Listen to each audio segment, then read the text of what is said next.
Hello and welcome back to another update as I cover the latest developments throughout the front line in the Russo-Ukrainian war. It is your host Weeb Union, and in this one we start out with the new Russian Kupyansk offensive. We previously saw the Russians attacking Kyslivka and Ocheretyne, gaining a foothold within the village of Kyslivka and now capturing over half of the village. The fighting has reached an intersection here in the center where it goes from a wide part, which is the northeastern parts, to a short distance. This area here is difficult for the Russians to push through, as the Ukrainians would be able to concentrate their fire in this one area. This means that the Russians are likely going to be expanding their zone of control in the northern direction before attacking it both from the north and from the east at the same time to prevent that from happening. The fighting here is very significant as the areas of these four villages, Avdiivka, Topographical, Kyslivka and Ocheretyne, defends the whole eastern flank of Kupyansk. Between these four villages and Kupyansk there's only Petropavlivka to the east, similar to Sinkivka. Despite the small distance between these two, there's a greater distance here to the east, and gaining control of them would significantly improve the Russian positions here. At the same time, we have this advance here by the Russians towards Pyshane, which is across this forest patch area. With this, the Russians are at the outskirts of Pyshane. Fighting can start over the village. However, we see here in the direction of the north and south of Pyshane, there are Ukrainian fortifications. Where if we take a look at the topographic map, the village of Avdiivka is right here. To the west of it is the high grounds. The village of Pyshane is down here to the southwest, where the Russians are by the outskirts of it. To the north, there are Ukrainian fortifications also located at the highlands, and to the south, there are Ukrainian fortifications again located by the high ground. And in between the Russian positions here to the northeast to the Ukrainian positions and fortifications south and north of the village, the Russians would have to push through the high grounds northwest of Avdiivka, capturing this forest patch here, and then moving in a southwestern direction to gain control over the heights to the north of Pyshane. As for the southern direction, they would be more likely to fight over Berestove here to the south before moving on to the fortifications from the south. Moving through Pyshane itself while the Ukrainian fortifications are in the south and north of the village is extremely difficult and wouldn't really be that smart. What we see is that the Russians, to avoid casualties and to gain as much as an advantage as possible when fighting Ukrainian fortifications, would need to do these maneuvers to the north and the south before attacking the village itself. Therefore, based on the evidence of the topographic map, we can see that the Russians would likely need to push through the northwestern parts of Avdiivka, then take control over the fortifications to the north, and in the southern direction push towards Berestove, capture Berestove before moving on to the fortifications to the south. So both of the flanks of Pyshane. The village of Pyshane itself is a narrow village, but it's very long.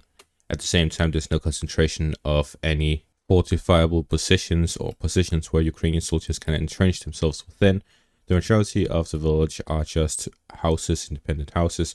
There's somewhat what looks like a school, and in western parts there are some few high-rise buildings in northwestern parts.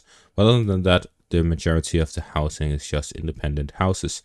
This means that if the fighting takes place, the Russian forces take positions within the village. The Ukrainian fortifications in the north and to the south of the village would have a significant advantage over the Russian positions. There would be direct fire that could hurt the Russian soldiers, and it would make no sense for that to happen for the Russians. Taking that decision is simply too stupid.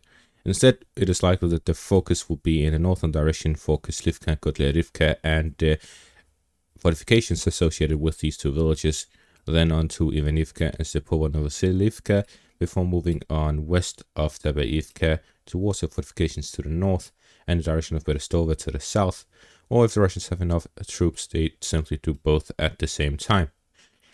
This means that the Russians would be focusing on the southern and northern parts, gaining control over the eastern section of the Kupyansk direction, which will allow the Russians to move on to Kupyansk, as well as the Ukrainian villages here by the Ocheretyne River line to push towards that. Moving further south here in the direction of Terny, the Russians have been pushed out of the forest patches east of Avdiivka. In this direction, the Ukrainians continue their counterattacks after recapturing this forest patch here. On the 19th of April, here 10 days later, they captured this section right here, pushing the Russians out of the forest patch to the east of Avdiivka.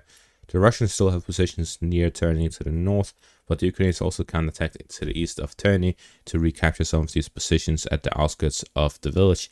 This means that the Ukrainians are putting a lot of effort and have significant forces in the area, allowing them to hold on to their positions and push the Russians back, while the Russians aren't prioritizing this over other areas, like in the Kyslivka direction, where they relocated their troops to fight over these 3 villages.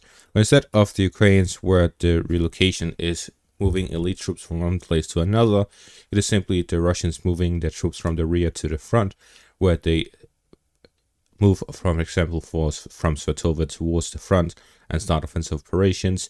And once they go on operational pause, they'll leave a bunch of soldiers that are occupying the entrenched positions near the front to establish a front line, and the majority of the forces retreat to the back line or simply to hold positional fighting across the front.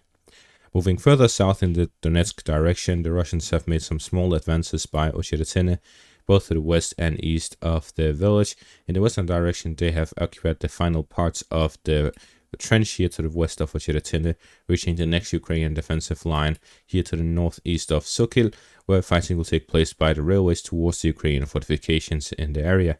In the eastern direction, the Russians also started attacking the Ukrainian fortifications west of Novokalinove to hit the supply line and intersection here to the west of the village and gain control over the heavy fortifications in the area. So heavy fighting is taking place here in Ocheretyne direction, where the Russians are looking to expand their zone of control and gain control over Ukrainian fortifications in the area. They have captured the majority of the areas without these fortifications, so fighting is now taking place via these areas where heavy fortification is taking place. So we see that the Russians are pushing towards these fortifications. By the time they capture them, the Ukrainians would have re-established their positions, as the speed of capture has slowed down due to the Russians simply capturing all of the areas without these massive fortifications and now are moving towards them, where the Ukrainians are much more defensible. These are the fortified areas that I had advocated that the Ukrainians withdraw to for a very long time to stabilize the position, because they didn't withdraw to the next line of defense and insisted on holding on to Berdishi and Semenivka. They have now instead lost Ocheretyne. Going on to the southern flank of Avdiivka, we see here in the direction of Netailova, the Russians have managed to gain positions within the town itself. After first gaining a foothold a few weeks ago, the Russians have now started offensive operations within the town and have managed to reach a section of it, getting control of it and reaching the central eastern parts of the village after pushing through the eastern parts. With this, we see heavy fighting taking place within the village, and if the Russians do gain control of Netailova, they'll cut off the southern direction from the west of Avdiivka. Then Dnipro and Umansk would have 2 supply lines, one through the 2 rivers here to the south and north, connected by or isolated by this area right here, the dam between the 2 sides. So the Ukrainians would be able to resupply through that. And in the northern direction, west of Umansk, there's this road that goes all the way around the river towards Skushne and other villages here to the west. If the Russians do gain control of Netailova, they would cut off the entire southern part, and the majority of the Russian forces would move on in a northern direction towards Umansk and Yesrubadivka to reach the next Ukrainian line of defense, going through here by the north. As for the southern part here by Nevelske, it has been reported that the northern parts are in the gray zone due to heavy bombardments. We see that the areas themselves, already from the satellite imagery, the buildings can hardly stand by themselves.